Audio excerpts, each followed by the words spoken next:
Tonight, we're diving into a chilling tale from the Appalachian Mountains, where strange disappearances and whispered legends hint at something lurking deep in the woods. This is Whispers in the Woods, The Missing of Black Hollow. The disappearance of the Carter family, March 14, 1982. It started like any other hiking trip.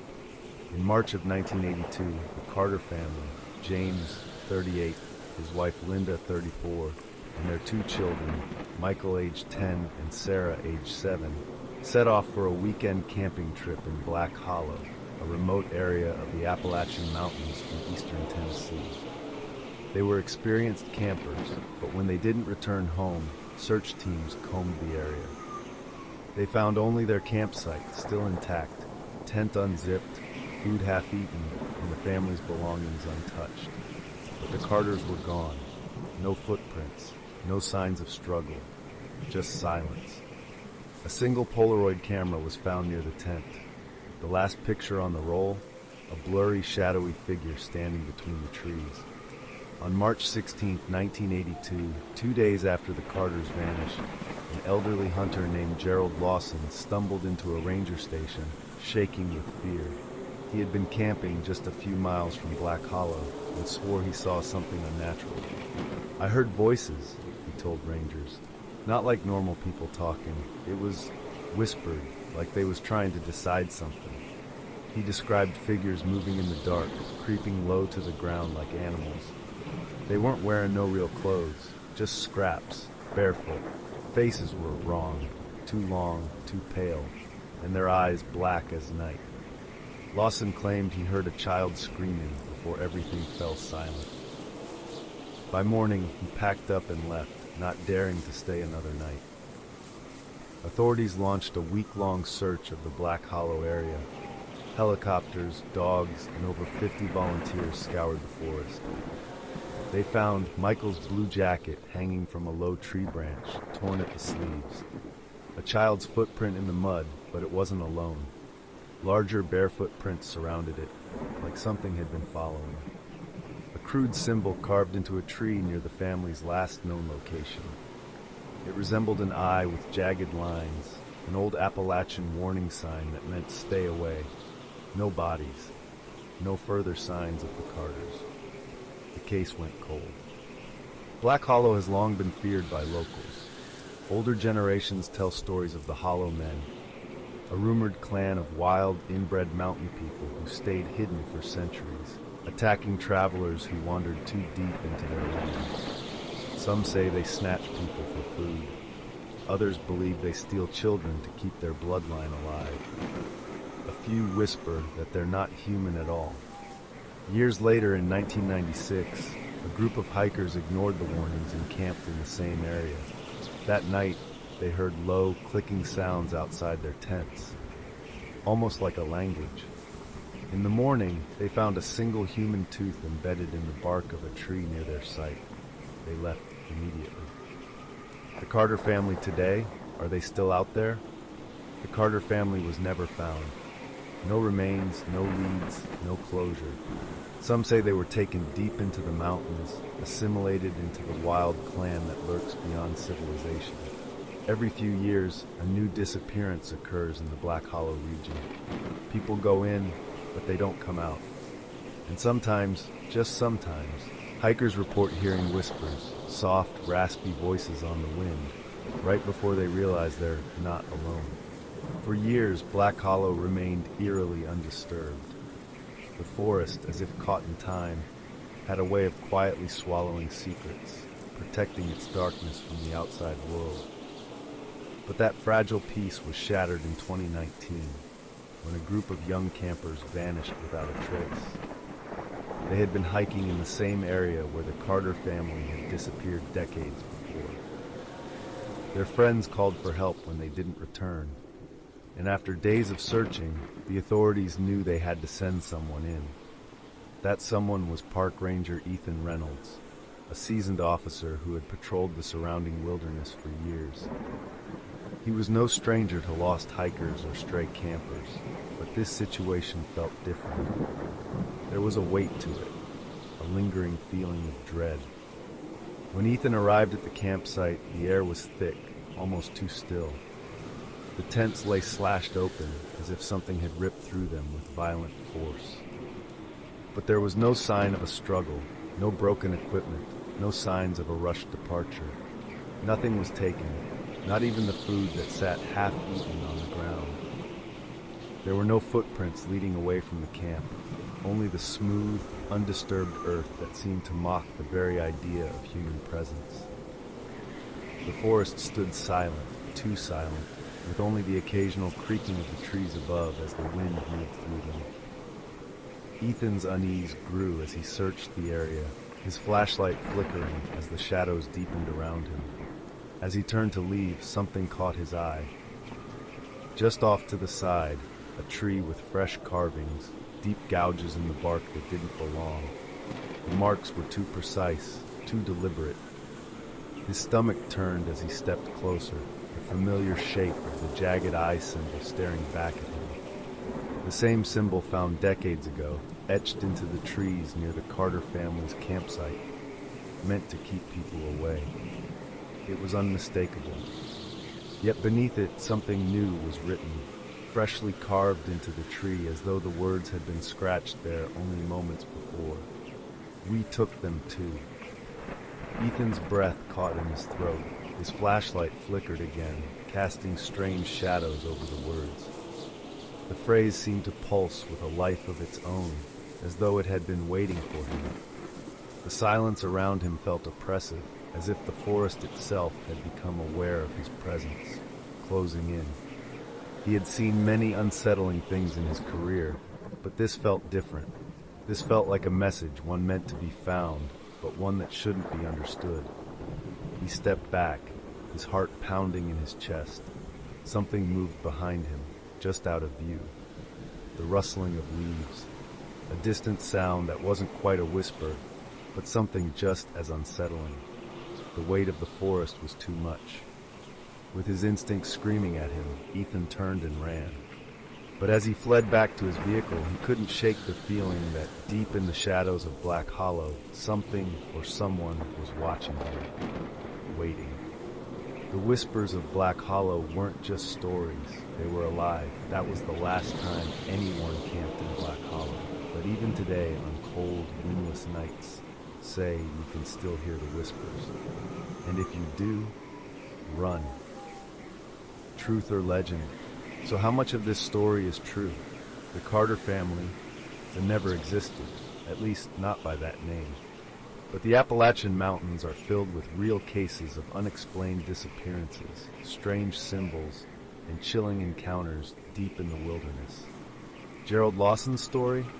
It's eerily similar to accounts from hunters and hikers who claim to have seen people in the woods, moving in ways no human should.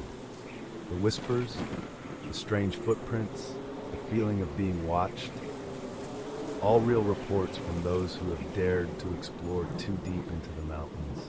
And the most unsettling part? Black Hollow may not be a real place on a map, but the stories, they come from somewhere.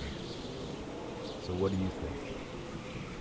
Could there really be a hidden group of people cut off from civilization, living in the mountains? Have hikers simply let their fear and the isolation of the wilderness play tricks on them?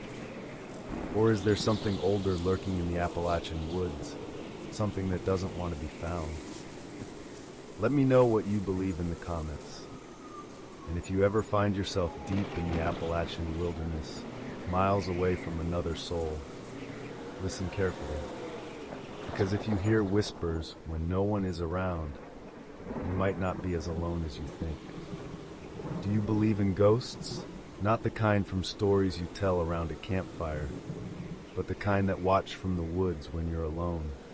The kind that wait in places long forgotten, old cabins, silent trails, vanishing hikers, whispers in the dark that call you by name.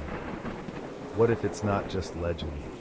What if you stepped off the trail and never came back?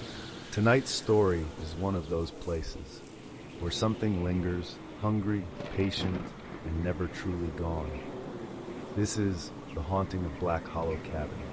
She was last seen at the church picnic just before twilight, barefoot, standing at the edge of the woods in a brand new white dress, the kind stitched with care and meant for special occasions. It was old-fashioned even then, lace-trimmed sleeves with satin ribbons tied at the waist, fluttering like pale streamers in the breeze. Her hair was curled, her cheeks flushed from the summer heat, and though she looked every bit the picture of innocence, there was something far away in her eyes, as if she heard a song no one else could. She didn't say a word when she stepped off the grass and onto the trail that led into Black Hollow, just turned, smiled faintly, and walked between the trees.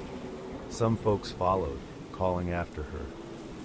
They found one of her ribbons caught on a branch, and a little farther on, her footprints near a creek. A couple of men who looked for her swore they saw something lurking, half hidden in the shadows, watching. No one is quite certain what happened to her, why she walked into the woods following a voice only she heard. But what's certain is this: she wandered too far, lured by the hush of the trees and the promise of something ancient. When she found the old stone well half buried in moss, she paused, and that's when she saw it, one of the feral ones, hunched and watching, and no one heard her scream. Matt Harris wasn't running from anything in particular, just the noise of everyday life. At 32, the pressure of routine had worn him thin. So he took a vacation, packed a fishing pole, a tent, and a week's worth of peace in the Appalachian wilderness. He chose a narrow trail, mostly forgotten. It twisted deep into the forest, untouched, overgrown, just the way he liked it, quiet and still. The first couple of nights were perfect. Matt set up camp beside a cool mountain creek that wound through the rocks like glass.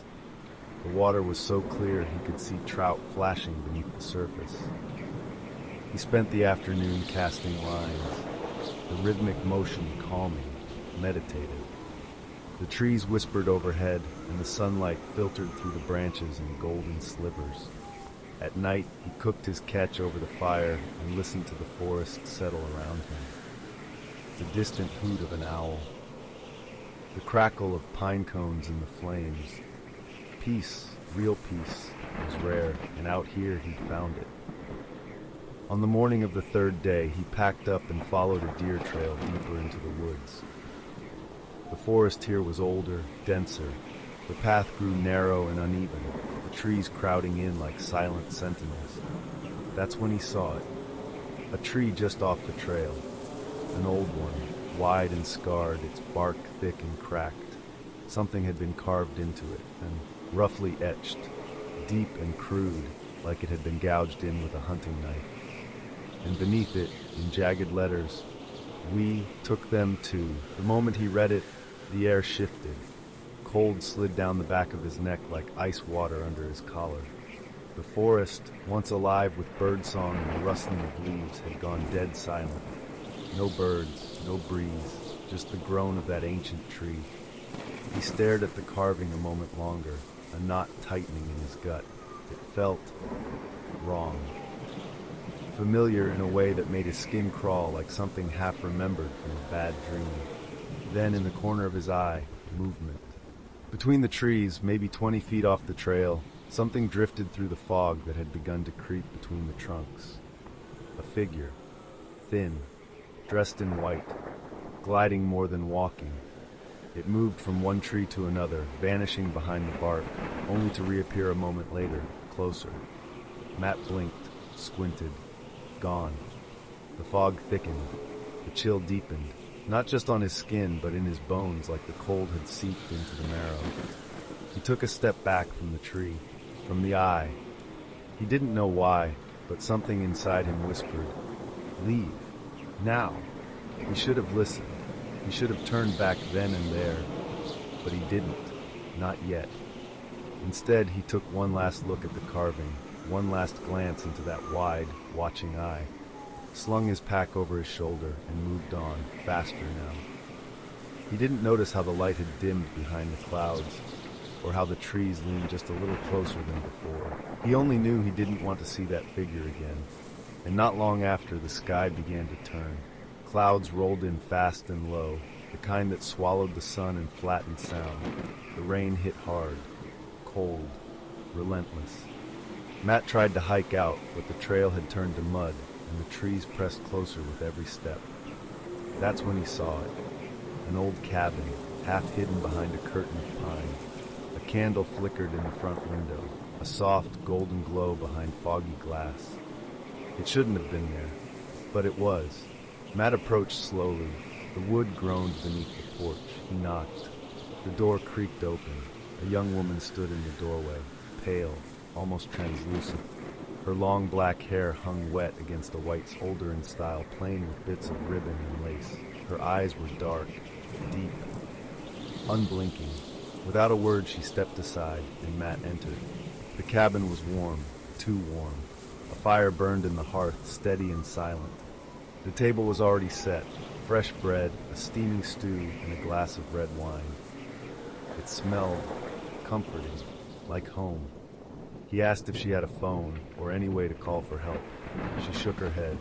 No electricity, no phone out here, but my friends are coming soon. They'll take you back with them. Her voice was soft, calm. Something in it scratched at the edge of his instincts. Matt ate. She did not. He asked her name. She only smiled. When the meal was over, she led him down a short hallway to a small bedroom. The bed looked freshly made. The quilt was heavy and handmade. "You should rest," she said. "They'll be here soon." Then she left without closing the door.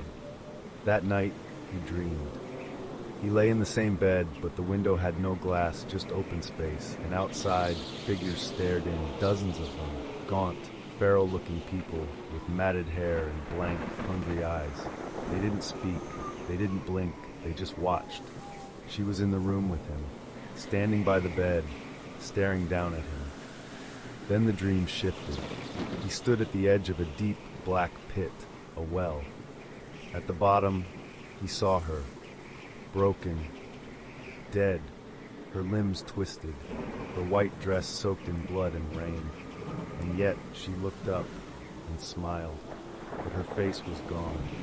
A skull stared back. Matt woke with a gasp. The cabin was silent. The candle had burned down to a nub. The fire had gone cold. It was past noon. He stepped out of the bedroom and stopped. The cabin was no longer warm. It was abandoned. Dust clung to every surface. Cobwebs spread like veins along the ceiling. The table lay overturned. The food rotted. The air reeked of mold and damp wood. Matt staggered outside. In the daylight, the truth was plain. The cabin was a ruin. The roof sagged. Shingles hung like broken teeth.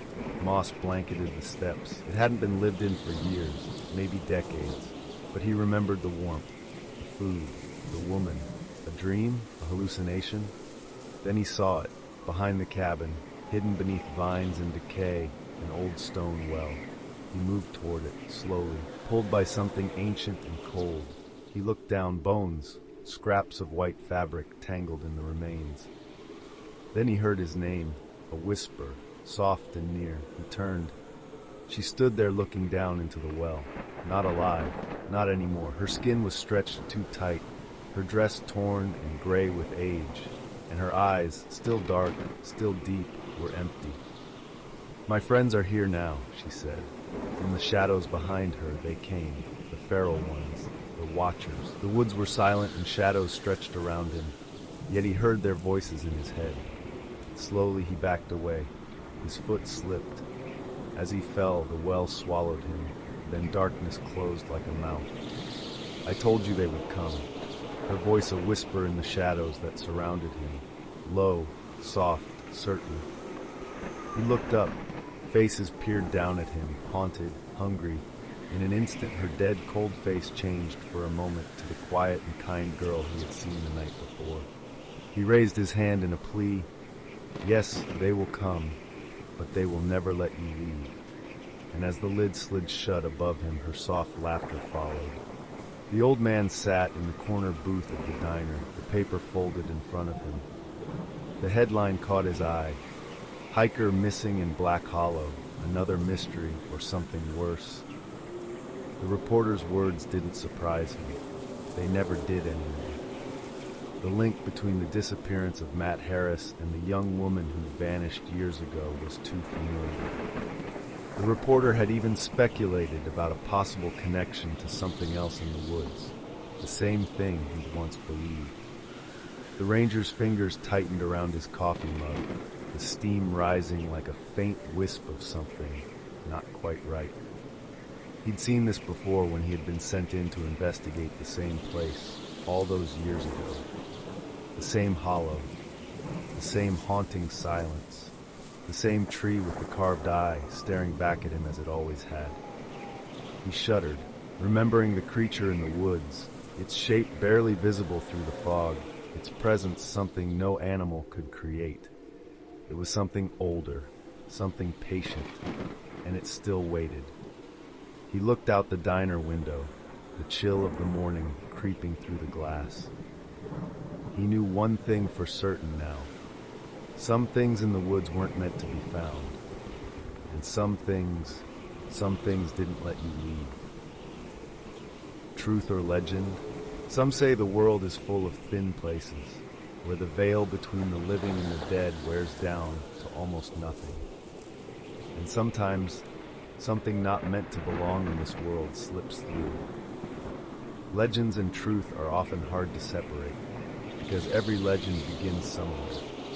Every myth has a beginning, and every whispered tale is born from something. Tonight, we're diving into the chilling legend of the Wendigo, which has haunted the forests of North America for centuries. A spirit of hunger, of madness, and of something far worse. Those who have seen it never live to tell the tale, or if they do, they are never the same again. Tonight, we bring you Horror in the Woods, The Curse of the Wendigo, a collection of eerie encounters that may make you think twice before stepping too deep into the woods. The Wendigo is one of the most terrifying creatures in North American folklore, its origins deeply rooted in Algonquian Native American mythology. Whispers of this dreaded being have echoed through the tribes of the Great Lakes, the dense forests of Canada, and the vast wilderness of Minnesota for centuries. But the Wendigo is more than just a monster. It is a curse. A spirit of insatiable hunger born when a person succumbs to the ultimate taboo, cannibalism. Towering and gaunt, the Wendigo's skeletal frame appears stretched by its endless starvation. Its pale, frost-bitten skin clings tightly to its bones, and its hollow eyes burn with an eerie, otherworldly glow. But its most haunting feature is the twisted antlers that rise from its head, gnarled and jagged, like the branches of a cursed tree casting long, unnatural shadows in the moonlight. It moves with an unnatural grace, its presence bringing a chilling stillness to the air. Hidden deep within the forests, it lurks, watching, waiting, whispering in voices not its own. And when its hunger becomes unbearable, it hunts. Some say the Wendigo is nothing more than myth, but the following encounters may tell a different story. It was the winter of 1896. Elias Thatcher, a fur trapper, set up camp near Lake of the Woods in northern Minnesota. The snow was deep that year, and food was scarce. Elias had to stretch his food supplies. That day he had caught a couple of rabbits, and they were stewing in a pot hung over the fire in the fireplace. The blizzard raged outside, snow making its way through the cracks in his cabin. Firelight flickered. He was eating when he heard scratching at the door. A low, raspy voice called out, "Help me, please." Elias hesitated. No one should be out in a storm like this. He opened the door slightly, but there was nothing. Just the howling wind and the skeletal branches of the trees. He thought he saw a thin shadow moving in the trees. That night, he barely slept. The scratching came again, now at the windows. Through the window he saw a figure. It was tall, too tall. Its arms hung long and unnatural, its ribs pressing against gray, decayed flesh. Its eyes burned like embers in hollow sockets, flickering with an eerie light. A massive rack of antlers, twisted and gnarled like those of an ancient buck, crowned its head. And its mouth, lipless, frozen in a grotesque grin, revealing rows of jagged, needle-sharp teeth. Elias grabbed his rifle, but the thing was gone. He remembered the creature's mouth for the rest of his life. He stayed awake the rest of the night. The next morning, the blizzard had died down when he ventured out his door. It was then that he noticed the tracks in the snow. Large, too large for a man. They circled his cabin in an unnatural looping pattern. He followed the tracks, but they led to nowhere. They seemed to vanish into the deep white snow. Elias didn't see the creature again, but sometimes at night he would hear an unearthly scream. Spring came a few weeks later. He packed up his furs and his belongings. Elias never spent another winter in those woods. Not long after, he married a woman named Martha and moved to Billings, Montana, drawn by the promise of the fur and gold trade. There, he opened a trading post and became a respected member of the community. For years, he kept his secret buried. It wasn't until he was an old man that he finally told his wife and son the story of that fateful winter. The disappearance of Adam Keller. In the summer of 1995, 4 friends, Adam Keller, his younger brother Jake, and a married couple, Brian and Lisa Sanford, set out on a hiking trip deep in Ontario, Canada's vast boreal forests. On the third night, after hours spent laughing around the campfire, they turned in early, eager for an early start the next morning.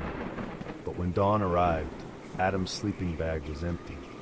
His boots were still there. His flashlight lay outside the tent, its beam flickering weakly. They searched the entire day, calling his name, scouring the forest, but there were no footprints, no broken branches, no sign Adam had ever left the tent. That night, as they sat by the fire, exhaustion and fear settling in, they called out for him again, his name echoing into the trees. And then, something called back. Not Adam, not human. A voice, rasping, broken, distorted. Jake, Brian, help me. Please, I'm so cold. It sounded like Adam, but it wasn't. The voice was too low, too hollow, too wrong. Jake grabbed his flashlight, hand shaking, and aimed it toward the trees. That's when they saw it. A figure just beyond the firelight, horribly thin. Its limbs bent at unnatural angles, a rack of twisted antlers rising from its head. Its mouth, lipless, stretched into a frozen, jagged grin, and its eyes, burning, watching. Lisa screamed. The thing moved. Jake snatched a burning log from the fire and hurled it, sparks bursting into the air. The figure was gone. By dawn, they ran, left everything behind. When they reached the nearest ranger station, they reported Adam's disappearance. A search team combed the area for days. They never found him, but the dogs did find shreds of his clothing. His jacket, torn to pieces, covered in blood. The official report said animal attack, but Jake, Brian, and Lisa never spoke about what they really saw. Somewhere, deep in that forest, something else had been watching. Somewhere, deep in that forest, something unnatural still lingers, waiting. One of the most disturbing encounters is the disappearance of a survival guide and YouTube creator that was caught on video. In 2022, a survivalist named Eric Nolan vanished while documenting his solo expedition into the Montana wilderness. His YouTube recordings found weeks later began as expected, fishing, setting traps, talking to the camera with excitement. But on day 6, his tone changed. In the dim glow of his cabin lantern, he whispered to the camera, "Something's outside my cabin. I don't know what, but I think it's watching me." The next few days, his videos grew strange. His eyes looked hollow. His voice wavered. Paranoia crept in. By day 9, his final recording, Eric was no longer the same man. His face was drawn, terrified.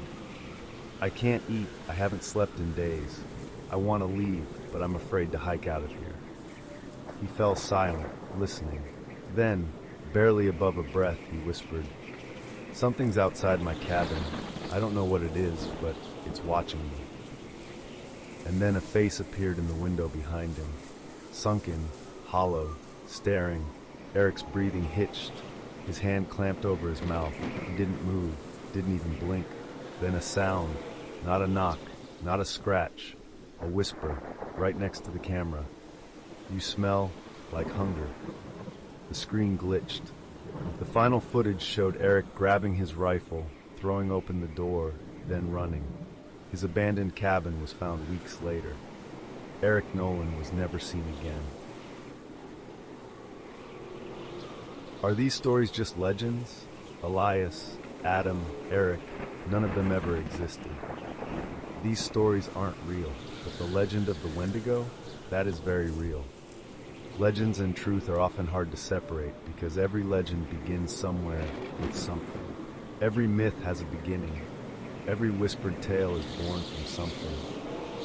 For centuries, the Algonquian tribes have spoken of a creature lurking in the deep woods, a predator of hunger, a curse of the unforgiven. And even now, hikers and hunters still speak of shadows that move when they shouldn't, eyes that burn in the darkness, voices that don't belong. So we have to wonder, why do the stories always describe it the same way? If it's nothing more than a legend, why do people still claim to see it? And if you ever hear your name carried on the wind in a voice that sounds almost familiar, will you turn around? The swamps have always been shrouded in mystery and fear.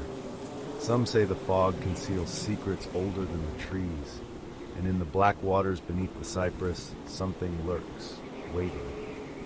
Tonight, we bring you Blood Bayou, Disturbing Encounters with the Rougarou, a collection of 3 stories of those who met the beast and barely lived to tell of it. They say Louisiana swamps hold many secrets, but none more feared than the Rougarou, a cursed being that walks the line between man and beast, hunting beneath the cover of darkness. Born from a wicked affliction, it spreads its curse like a disease, leaving those who cross its path forever marked. With glowing red eyes, razor-sharp claws, and an intelligence far beyond any mere animal, the Rougarou is more than just a legend. It's a predator lurking in the mist, waiting for its next victim. Harlan Thibodeau had lived and hunted in the swamps of Louisiana all his life. He knew the bends of the bayou, the places where gators hid, and the trails where deer passed through the thick mist. It was the fall of 1954 when he first found the tracks by the water's edge. Too big for a wolf, too long for a man. Clawed, they sunk deep into the wet earth as if something heavy had passed through. His blood ran cold. He gripped his rifle and pressed on, following the tracks. It was twilight and the fog had begun to thicken, curling between the cypress trees. The silence was wrong. No insects, no frogs, not even the distant splash of a fish. Then came the growl. Low, rattling, close. The sound stopped Harlan in his tracks, a noise he had heard whispered about his whole life. Rougarou. A wild hog squealed in terror, then silence, followed by a long, guttural howl that sent ice through his veins. Stumbling through the muck, he reached his pirogue and shoved off. The motor sputtered, refusing to start. His hands trembled as he yanked the cord again and again, until finally the engine roared to life and his boat shot forward across the dark waters of the swamp, just as something massive crashed through the brush, closing in fast. Harlan risked a glance back. Eyes burned like embers in the fog. The creature stood at the water's edge, watching, waiting. Then, slowly, it grinned and wiped the blood from its mouth. As it turned and disappeared into the swamp, its deep-clawed tracks in the mud began to change, until only the footprints of a man remained. It was several months before Harlan ventured into the swamp again. Even then, he did so reluctantly. The memory of that night still clung to him. The howl, the burning eyes, the way the thing watched him. He told himself it had to be a trick of the mist, a fever dream born from too many late nights and too many ghost stories. But deep down, he knew better. The swamp was different now, too quiet. No chorus of frogs, no rustling of critters in the underbrush, just the gentle lap of water against the cypress roots. The stillness gnawed at him. As he stepped carefully through the muddy trail, his rifle slung across his back, something cracked in the distance. A branch snapping, Harlan froze. Another sound, low, guttural breathing, close. His heart pounded as he turned, the weight of his rifle suddenly useless in his hands. Something massive exploded from the shadows, a towering figure, standing on two legs, its matted fur slicked with swamp water, eyes glowing like dying coals. The Rougarou. Harlan fired. The bullet struck, he was sure of it, but the creature barely flinched. Then it lunged. Pain tore through his shoulder as claws ripped flesh, and he crashed into the cold mud. He covered his face, bracing for death, but nothing came. The creature was gone. Heart hammering, Harlan scrambled to his feet, searching desperately for his gun. Then he heard it, the low, guttural growl, close, taunting, delighting in his fear. "Run!" The word pounded in his skull, and he did. Stumbling through the muck, he reached his pirogue. Harlan made it back to town, bloodied and shaking. He never hunted the deep swamp again.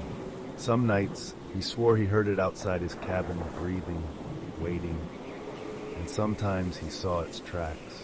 On a hot, humid summer night in 1986, a man named Bo Landry had his first encounter with the Rougarou on a bayou deep in the Louisiana swamps. It wouldn't be his last. Bo had spent his life in the waters, knew their rhythms like the back of his hand.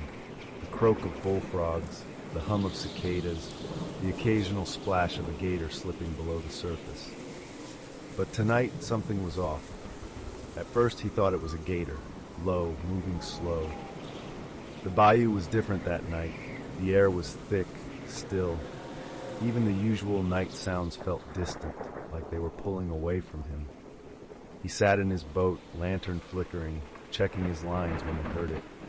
A low scrape against the cypress. Not the wind, not an animal, something deliberate. He turned slowly, eyes scanning the dark. Nothing but mist and moonlight on the water. But he felt it, that prickling sensation at the base of his neck. The certainty that something out there, something unseen, was watching. Bo tightened his grip on his rifle, forcing himself to breathe. He wasn't the kind to spook easy. The swamp had its fair share of strange things, but he'd always been able to explain them. This, though? There was no explanation. Minutes passed, the silence stretched, and then, just when he thought he might have imagined it, splash! Not small, not a fish. Something big moving just beyond the fog. Bo didn't wait to find out what. He fired up the motor and took off, the feeling of unseen eyes burning into his back the whole way home. He never spoke of it. His gut told him to leave it alone. A week later, it came looking for him. Bo was out hunting gators when he heard it, a guttural growl. Low. Wrong. Through the mist and cypress, something moved. A figure, half hidden, its shape all wrong. Too thin in places, too thick in others. But the eyes, those burning red eyes locked onto him. Bo's blood turned to ice. He revved his boat motor, backing away fast, but the thing moved with him, loping through the shallow water, too fast, too smooth. Then it stopped. For a moment, the swamp fell silent. Even the insects had gone still. The creature cocked its head, watching him, testing him. Then slowly it lifted one arm and pointed. Not at him, but past him toward the open water. Bo swallowed hard. The air felt heavier, thick like a storm was pressing in. He reached for his shotgun. Then the thing grinned. A mouth too wide, teeth too long. Bo fired. The blast tore through the fog, and for a moment the thing staggered. Then it laughed, a sound that didn't belong in this world. Bo gunned the motor, tearing through the bayou, not stopping until he reached the dock by the house he shared with his brother Waylon. He jumped out, leaving the boat drifting, too shaken to care. The next morning, he told his brother Waylon about the encounter. Together, they walked down to the dock. The boat was tied up. Bo knew he hadn't done it. In the mud, leading from the water, were footprints, massive and clawed. On the dock, beside the boat, were another set of prints. Human, barefoot, and carved deep into the wood, a single word, run. Bo stared at the word carved into the dock. His gut twisted. Waylon exhaled, eyes dark. Without another word, he started walking, not toward the boat, but into the trees. Bo hesitated, unease creeping in. "Where you going?" Bo called. Waylon didn't stop, so Bo followed. The swamp swallowed them, thick with shadows and silence. Then Waylon stopped. Slowly he turned, and Bo saw his eyes burning red. Cold fear slammed through him. "No," Waylon grinned, the same bloody grin from the night before. "Tried to warn you," he said softly. Bo's breath hitched. The footprints, the laughter, the way it never attacked, it all made sense. Waylon shuddered, his skin rippling, bones stretching, changing. Bo didn't wait to see the rest. He ran, but he never made it out of the swamp that day. In the summer of 2002, Celeste Robichaud inherited her grandfather's small house on a bayou in southern Louisiana. She had been raised there, but left the day she turned 18. Most of her family was gone. She hadn't spoken to her older brother in years. All families have their problems. Some just run deeper than others.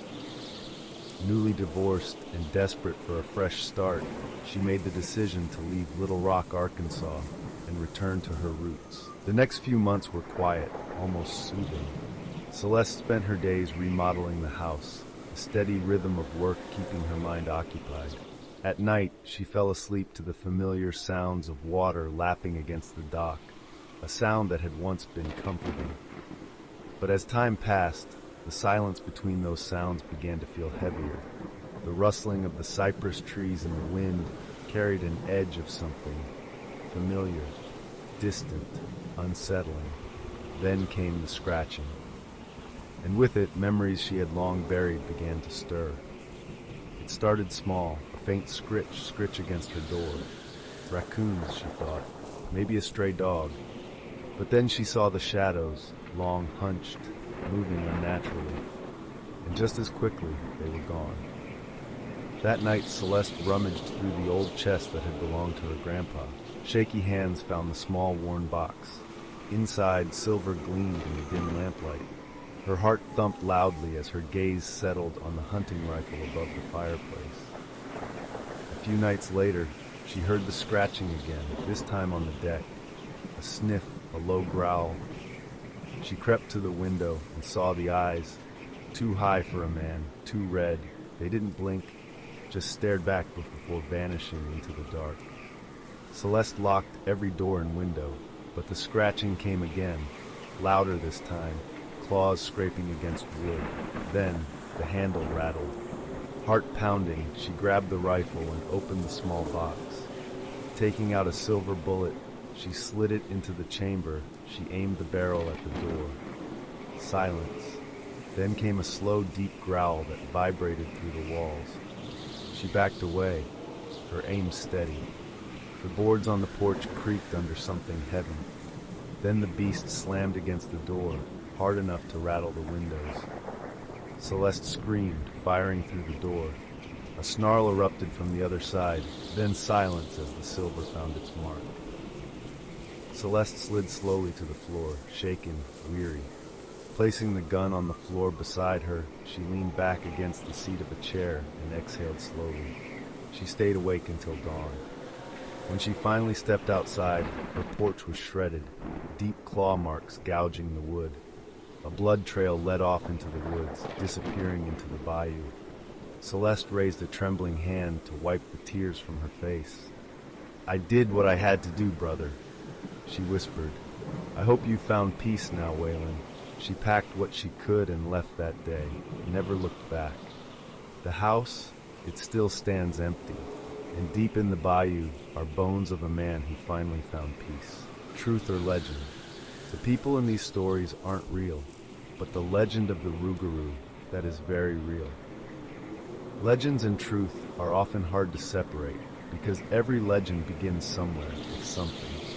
Every myth has a beginning. Every whispered tale is born from something. Some say the Rougarou is just a story, a way to keep kids from wandering too deep into the bayou. but those who have seen it know better. It's still out there, watching, waiting, and if you hear the scratching at your door or see the red eyes in the water, you'd best run.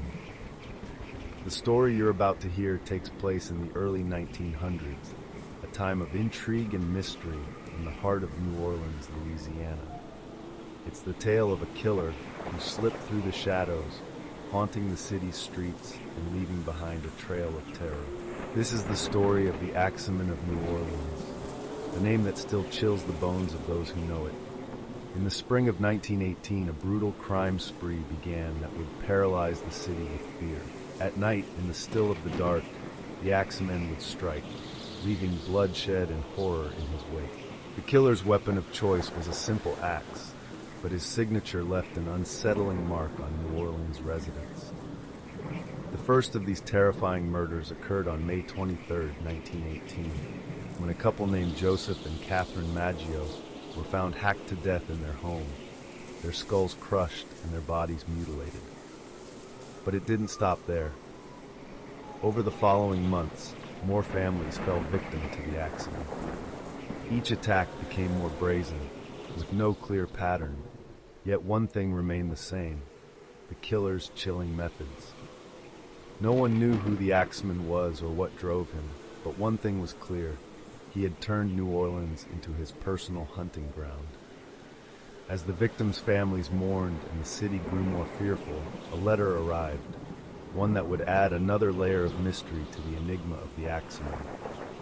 Who was behind these horrific acts? Was it madness, revenge, or something more sinister at play? The nightmare began on the evening of May 23, 1918. Joseph and Catherine Maggio, an Italian-American couple living in the lower Ninth Ward of New Orleans, were quietly going about their evening unaware that death was watching from the shadows. Their home, located above their small grocery store, was supposed to be a place of comfort, but that night it became a scene of unspeakable horror. As the clock struck midnight, the Axeman, unseen and unheard, slipped into their home. He wielded a heavy axe, using it to smash through their skulls with brutal force. The couple was found the next morning by relatives, their bodies left in a gruesome display. The police arrived quickly, but there were few clues. The weapon, a bloodied axe, had been left behind, as if to taunt investigators. A razor, later traced to a local barber, was also found at the scene. Yet, no fingerprints, no footprints, nothing led to the identity of the monster who had done this. There was no sign of a struggle. The door to their home had been left unlocked and their belongings undisturbed. It was as if the killer had simply walked in, familiar, almost as if he knew his victims.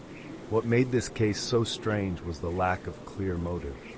There was no robbery, no forced entry, just the savage killings of two innocent people.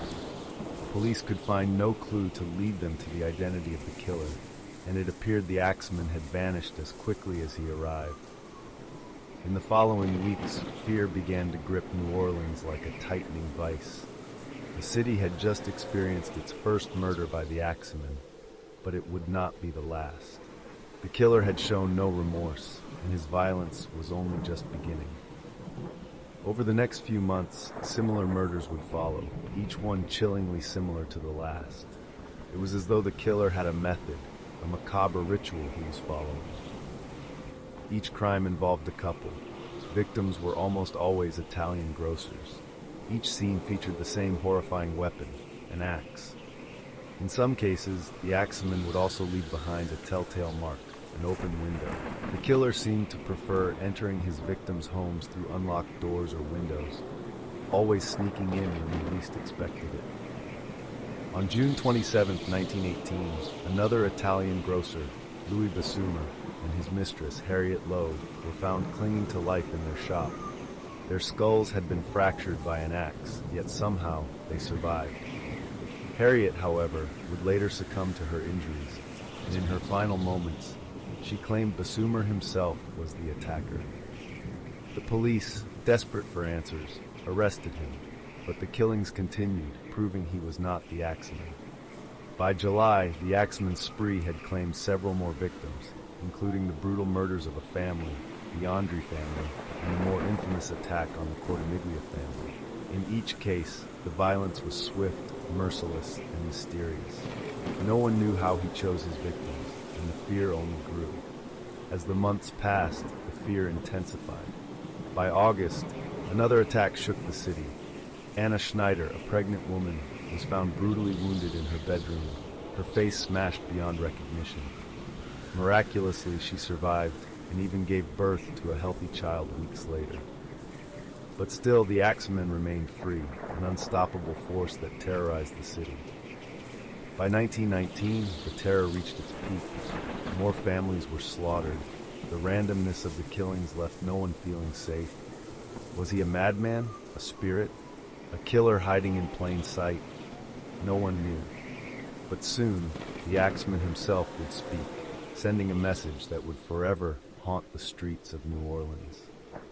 In the midst of the terror, a mysterious letter appeared that would send a shiver down the spines of everyone in New Orleans. The letter, which was sent to the New Orleans Times-Picayune newspaper on March 13, 1919, contained a chilling message. It was written by the Axeman himself, and in it, he revealed his next plan, to kill again.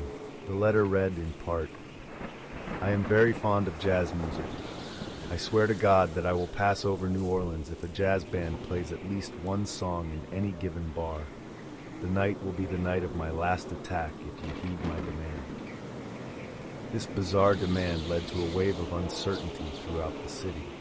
Bars and clubs responded by playing jazz music, hoping to appease the killer. For a time, there was a brief sense of calm, but it wouldn't last long. Despite the music, the killings resumed. It was as if the Axeman was taunting the city, mocking their fear. Despite the ominous letter, the Axeman's reign of terror eventually came to an end, though no one knows exactly why. After a final attack in October 1919, the killings suddenly stopped. The city was left in confusion, and the killer seemed to vanish without a trace. Theories abound as to why the Axeman stopped. Some believe that he was killed or imprisoned, while others think he simply grew tired of his murderous spree. What is certain is that the killer was never caught, and the mystery remains unsolved to this day. The city of New Orleans slowly returned to normal, but the memory of the Axeman lingered in the minds of those who lived through it. To this day, the identity of the Axeman remains one of New Orleans' most infamous mysteries. Many theories have been proposed about who he might have been. Some suggest that he was a serial killer, a lone man driven by madness or vengeance. Others believe the killings were the work of a group of people, or perhaps even a copycat killer inspired by earlier murders. One popular theory points to a man named James S. DeWitt, a New Orleans resident with a troubled past. However, there is no concrete evidence linking him to the crimes, and many of the theories remain speculative at best. Despite the lack of closure, the Axeman's legacy has endured. He remains one of the most terrifying figures in the city's history, and his story continues to fascinate and horrify those who are brave enough to delve into the dark heart of New Orleans. Although the murders stopped more than a century ago, the legend of the Axeman still echoes through New Orleans. His terror left a permanent mark on the city, and his story has been passed down through the generations.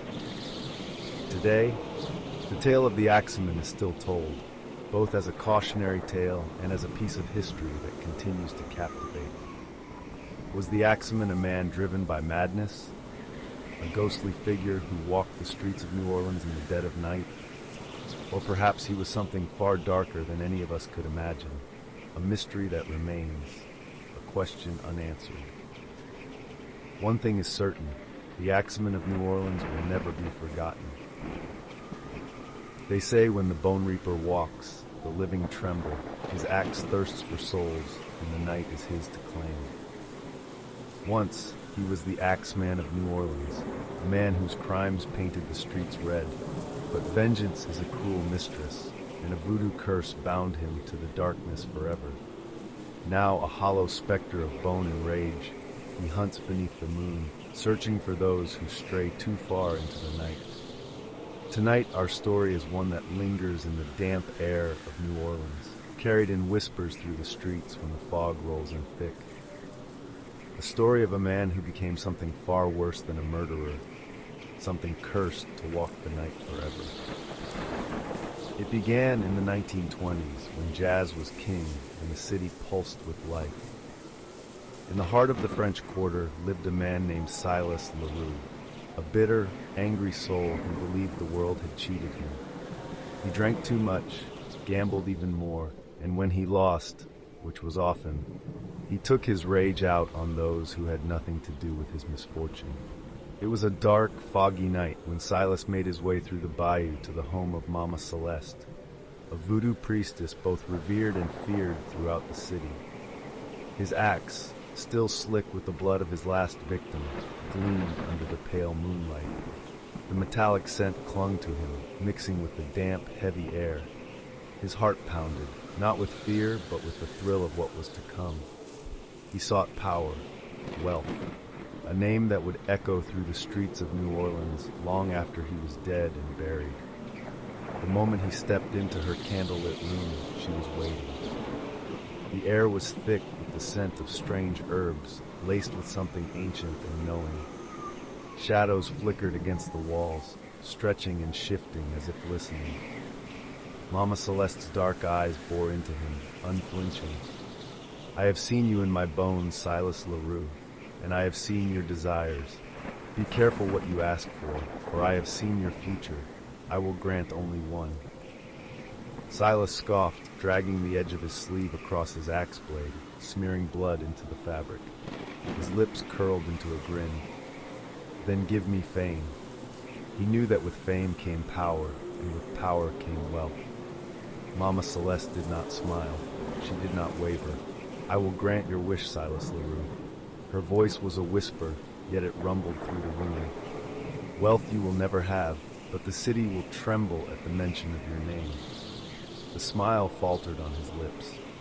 For the first time, something cold prickled his heart, sharp like a heated blade. His fingers curled tighter around the axe, and a tremor ran through him. Mama Celeste's lips moved in a language not meant for mortal tongues.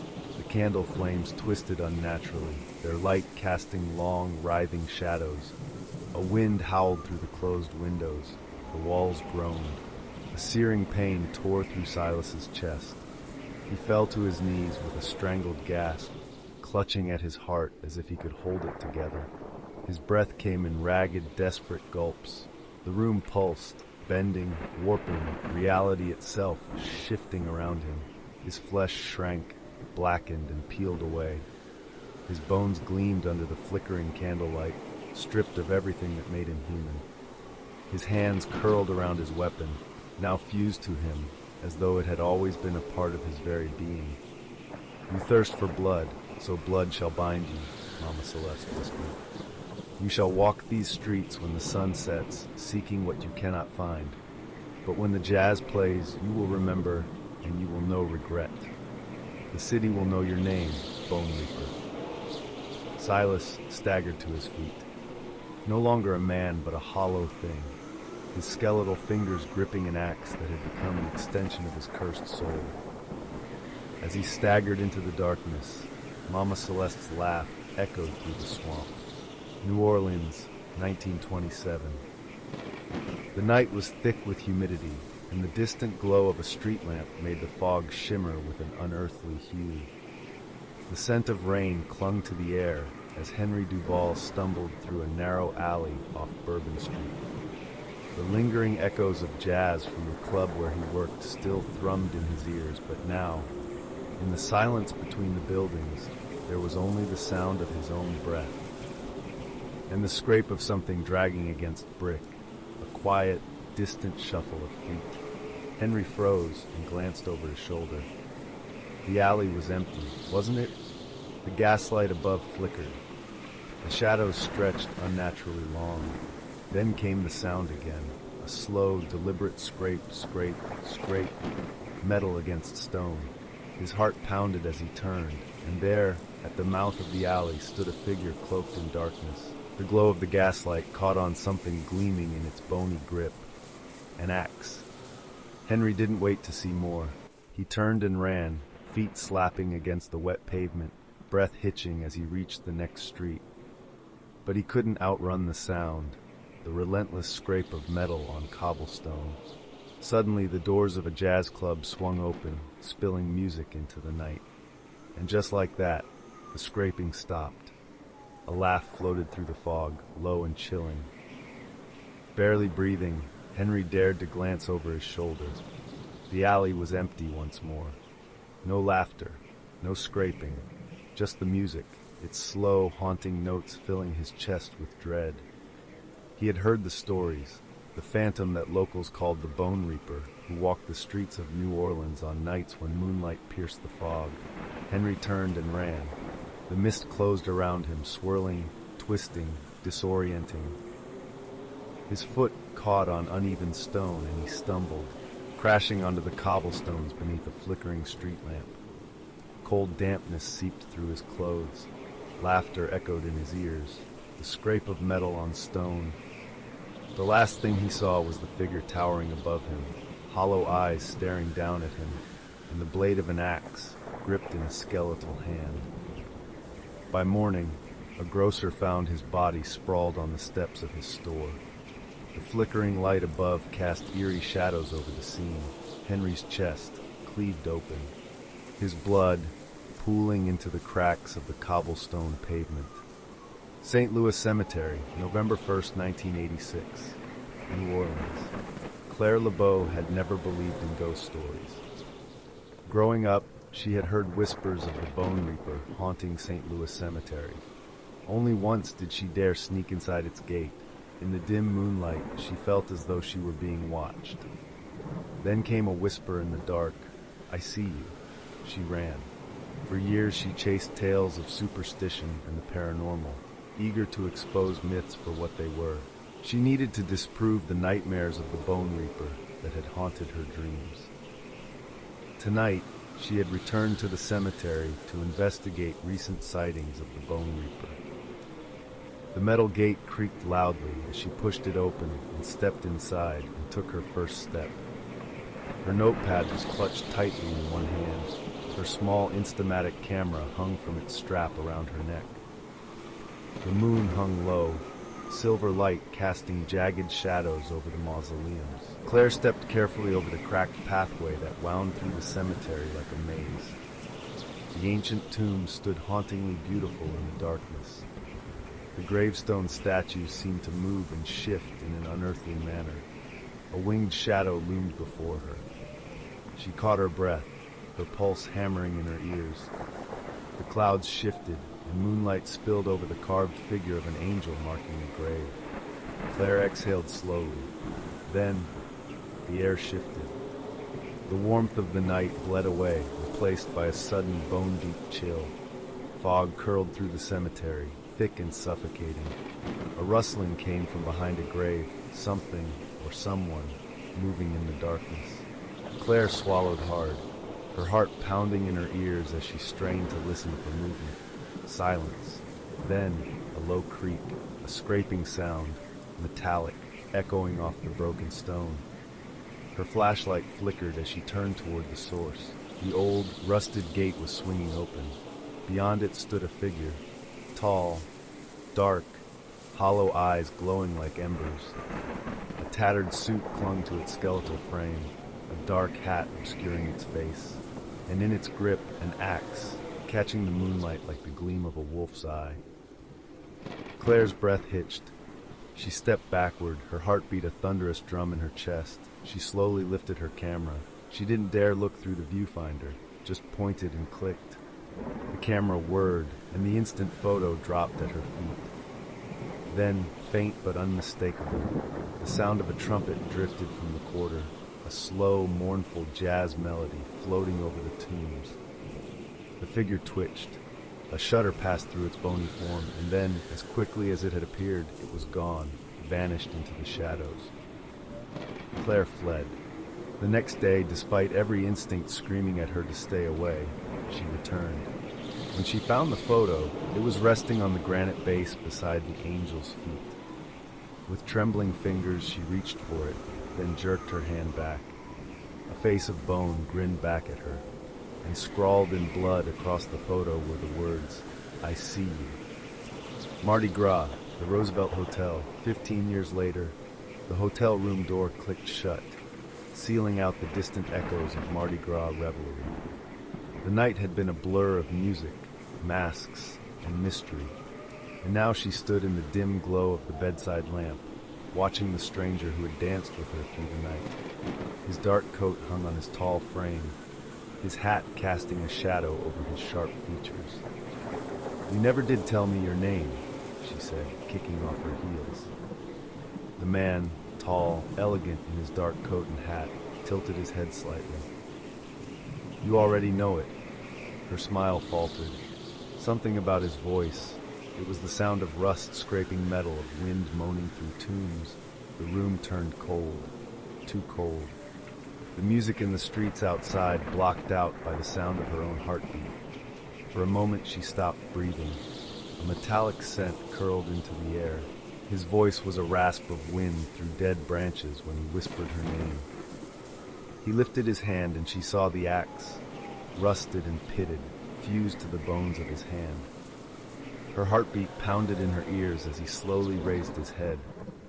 In the dim light, his hollow sockets burned with an unnatural glow. She heard his slow hiss of breath. Fear turned to sheer terror when he spoke. "I see you." The whisper slithered through the room as the lights flickered, then died. Her scream never left her lips. Are these stories about the Bone Reaper truth or legend? What do you think? Maybe the Bone Reaper still roams the cemetery of New Orleans. Or maybe the Bone Reaper is a creature of the night that I created. Legends and truth are often hard to separate, because every legend begins somewhere with something. Every myth has a beginning. Every whispered tale is born from something. And the Bone Reaper, he was created from my own imagination. The Axeman of New Orleans he was born from? He existed, but his name wasn't Silas LaRue. Whatever his name, he was a madman who wielded an axe and rained terror over New Orleans in the early 1900s. You can find his story in our channel after you subscribe, and then click the link in the video description below. Maybe the Bone Reaper really is out there, watching, waiting. And if you are in New Orleans and you hear the sound of metal on stone, run. Tonight, we delve into a mystery that has haunted families and investigators for decades. The disappearance of the Sodder children, a story shrouded in smoke, whispers, and unanswered questions. It was Christmas Eve, 1945, in the quiet town of Fayetteville, West Virginia.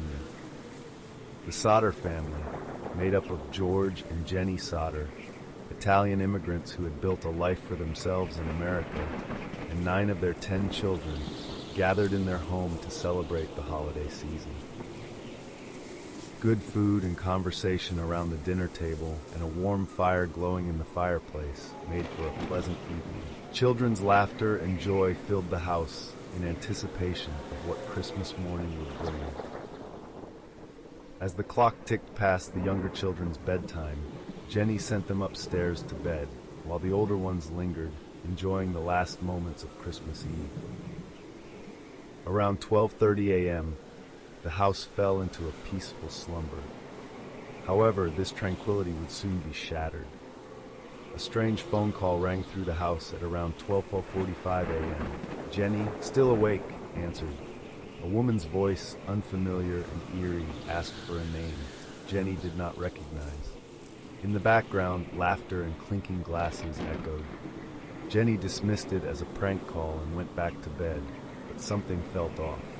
The house was silent, yet she noticed the lights were still on, and the door was strangely unlocked. Shrugging off the unease, she turned everything off and retired for the night. Then, just after 1 a.m., disaster struck.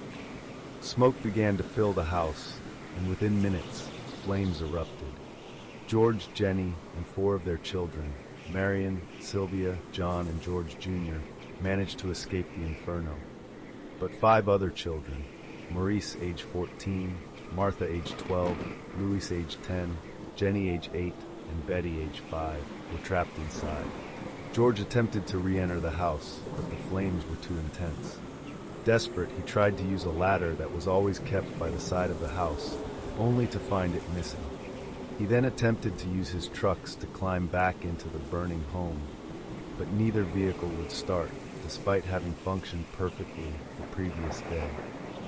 Combined with failed first calls to alert the fire department, it was as if fate or something more sinister had conspired against them. It only took about 45 minutes for the solder 2-story wood frame home to be reduced to smoldering ruins. But amidst the ashes, an unsettling mystery emerged. No skeletal remains of the missing children were ever found. The fire department, hampered by wartime shortages and a delayed response, arrived at the scene late in the morning on Christmas Day. The official cause of the fire was ruled as faulty wiring, yet the house had recently undergone electrical work, and the Christmas lights had remained on even as the fire raged. Experts claimed that the fire had burned too hot and too long for bones to survive. Yet this contradicted scientific studies and past house fires where remains had always been recoverable. Even small household fires leave behind identifiable bones. How could a fire lasting only 45 minutes completely erase all traces of 5 human bodies? George Sauter owned a trucking company in Fayetteville, West Virginia. Their home was a couple of miles outside of the town, and the family were said to have been well-respected members of the community. However, George Sauter had strong political opinions. It is thought he made some enemies in town. A vocal critic of Mussolini and fascism, he had received threats from other Italian Americans who resented his views. Had someone acted on those threats? The Sauters, devastated from the loss of their children and confused by the fire and police reports, began to suspect that something far more sinister had taken place. They believed someone had deliberately started the fire. The 5 children's death certificates were issued soon after the fire on December 30th. Jenny and George were too distraught to attend their children's funeral on January 2nd. However, the surviving children did, yet there were no bodies to bury that day. In the days following the fire, the missing ladder was found about 75 feet away from its normal spot at the bottom of an embankment. Soon, strange reports began to surface that made the Sauters question if their children had actually perished in the fire. Were the children able to make it out of the house on their own unseen and taken? Or were they taken from the home prior to the fire? Could this be why his trucks wouldn't start and the ladder was missing? And why didn't the phones work when they tried to call the fire department? So many questions with no real answers. A witness claimed to have seen a man cutting the telephone lines leading to the Sauter house before the fire broke out. Another person reported seeing a mysterious vehicle parked near the home late that night. Even more chilling, a local woman later claimed she had seen the missing Sauter children being driven away in a car that very night. The family began to believe the children had actually been abducted before the fire. It was hard to dismiss claims as false when they desperately wanted to find out the truth about their children.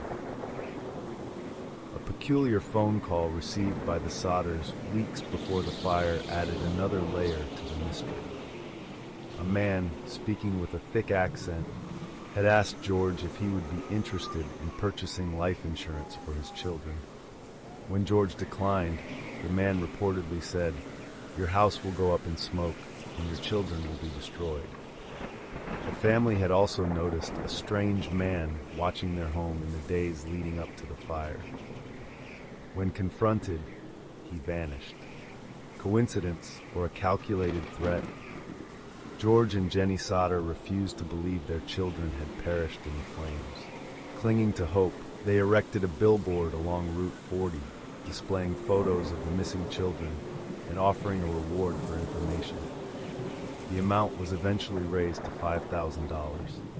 They pursued every lead, hiring private investigators, traveling across the country, and even reaching out to the FBI for help. Years later, a woman swore she had seen the children in a Charleston hotel, accompanied by two unknown men and a woman. In 1967, a letter arrived in the mail. Inside the envelope, they found a photograph of a young man resembling Louis Sauter. On the back of the photo, they found a cryptic message that contained his name. The message, "I love Brother Frankie," and some indecipherable letters and numbers.